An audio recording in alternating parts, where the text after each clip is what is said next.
Hello again and welcome to another fanfiction reading from Solarballs fanfiction. I'm sorry, my head is a little bit screwed up because I've got a cold, and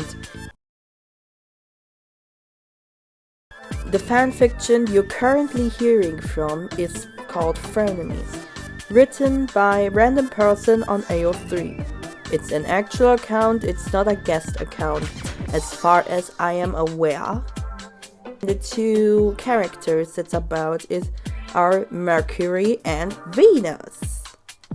As most of you know, the series has some themes of depression, mental illness, and even suicide. So if you don't want to turn off, then you can. Summary. After Venus' last interaction with Earth, things became very lonely. He wondered where Mercury and Earth went, until he sees Mercury again after a few days, who, for some reason, is more nervous than usual. Venus eventually finds out what happened after pressuring Mercury into telling him. Notes. See the end of the work for notes. This audiobook is divided into 2 chapters and is around 1,000 words long. Chapter 1. Catching on. Things had been boring lately for Venus. He hadn't seen Mercury at all, and he wondered where the little planet had gone. Although he disliked him, after the first few days passed, Venus found himself feeling kind of concerned for him. Luckily for Venus, things would start to get more interesting for him. Suddenly, he saw Mercury emerge from the other side of the sun. He looked scared, like something really stressful had happened. Venus didn't want to ask, but his curiosity got the best of him. He sighed, mentally preparing for the conversation he was about to start. As he approached him, Mercury didn't even look up. He was completely lost in his thoughts. "Hey, Mercury," Venus said. Mercury inhaled sharply and turned around quickly. Hey, what is it?" He stuttered. "I couldn't help but notice you haven't been in your orbit." Oh, he interrupted. Sorry, there's just been..." He paused, seemingly holding his breath, something Venus couldn't help but notice. Why was Mercury so nervous? So much going on. There was silence for a moment as Venus analyzed Mercury's expressions and movements carefully. "Right," he said, breaking the silence. "Nobody has been in their orbits, actually." Venus glanced over to see Earth and his moon. Earth looked very tired, and Moon was talking to him with a concerned look on his face. "And Earth and his moon don't look great either." He turned back around to face Mercury. "What happened?" Mercury looked down, clearly hesitating. Venus's worry grew further. Was it that bad? Silence once again. He could tell that Mercury didn't want to talk about it and just wanted to leave, and Venus did too. But the strange mix of worry and curiosity was too great at this point to go back. Venus pushed him once more. "Look, Mercury, I know things have been tense, and I know you don't trust me." He paused, starting to wonder if this really was such a good idea after all. "But I want to help." Mercury stood still, trying to process the words Venus has just said. Mercury had been so out of it lately ever since the Earth's attempt. Intrusive thoughts entered his mind, wondering what would have happened if him and Moon hadn't been there, if Moon hadn't have spotted him. He had been feeling very guilty about the whole situation. After all, he was the one who insisted they leave the Earth to think about if he wanted to be better or not. And Moon had warned him about Earth's instability. He would have never forgave himself if the Earth had been successful in his attempt. Earth tried to, he swallowed hard, hurt himself. Mercury spat out. What? Chapter 2. Confusion. Pure confusion. It took a minute to let those words sink in. What do you mean by that? He asked. Mercury was clearly very uncomfortable. He was refusing to make eye contact with him. But that told Venus everything he needed to know. He noticed how anxious Mercury was, and even though he doesn't want to admit it, he felt kinda bad for him. He had always known that Mercury wasn't the bravest planet in the solar system. It must have been a scary moment for him and Moon. Are you? Please, Venus. I don't want to talk about it.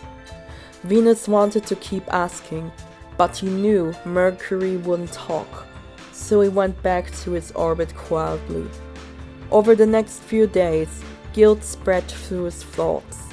Why would Earth try to do this? Was it his fault? Could he have done something to prevent it? He was the one who left Earth alone after all. He stopped thinking about it, just thankful that Earth was still here.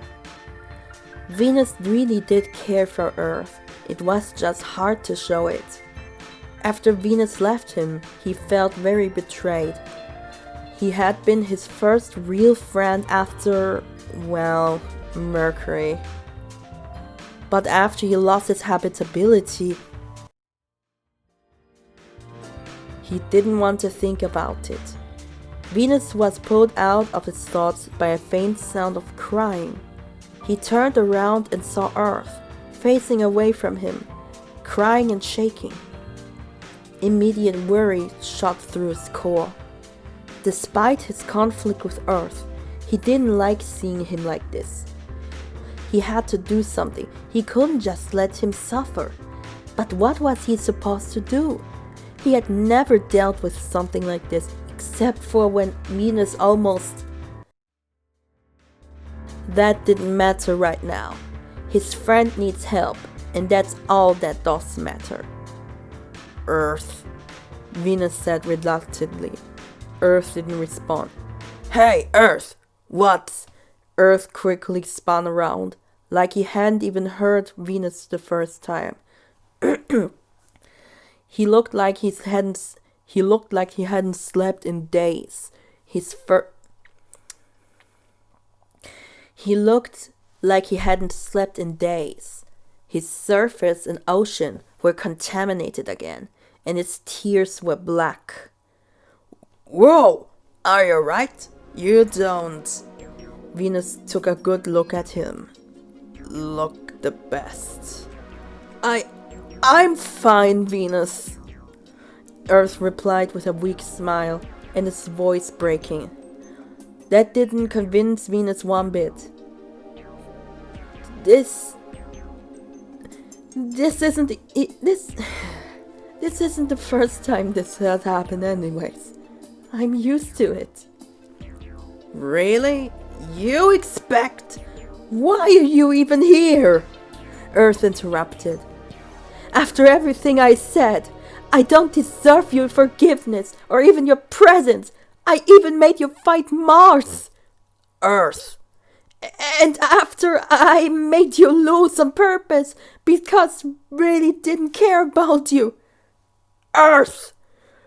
But I thought about it later and I realized I made a mistake I felt and Earth! Earth immediately became quiet, looking at Venus with surprise. Venus sighed. And while I do hate you for that, it doesn't mean I want you gone. But Why? I hurt all of you. I'm a horrible friend. And when I finally tried to make up for my mistakes, I couldn't even do that. Venus instantly knew what he was referring to. Now he definitely knew he wasn't going to leave him like this. Earth, whether you believe it or not, you matter. You're important to the solar system. And besides, your moon and Mars wouldn't know what to do without you. And I wouldn't either. Earth's expression softened. You're more similar to your name than I thought, he teased. Venus got slightly annoyed at that. He scoffed. When are you gonna stop with that? I don't think I ever will, señorita. Even though he hated it when Earth used his name as a joke, Venus didn't mind it right now. He was just relieved Earth was smiling again. Thanks, Venus. Don't get used to it. There was a pause between the two of them. Oh, Earth suddenly said. I should go find Moon. He's probably looking for me. Oh, yeah, right. Yeah, go. Venus watched as Earth left to look for his moon. A moon. He wondered what that was like. To always have somebody by your side every day for eternity.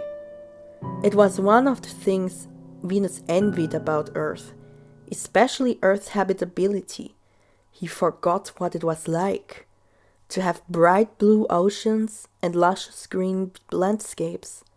Back when he felt better, happier even. He was so scared when it happened, and he still sees it in his dreams, watching it happen all over again. Everything is a blur afterwards. The only thing he remembers is feeling so empty, just nothing, and having thoughts, bad thoughts, to the point where he considered what Earth almost did. Venus slapped back to realize he was crying. He ignored it and pushed his feelings aside. When was he ever going to stop doing that? Never. He had gotten used to it. Wow. That one is a little bit of a tearjerker. To be honest, I kind of imagine Venus to be similar to how he was depicted in this fanfiction. Obviously, this fanfiction is a little bit dated since Venus and Mars got their asses kicked by the moons, but still,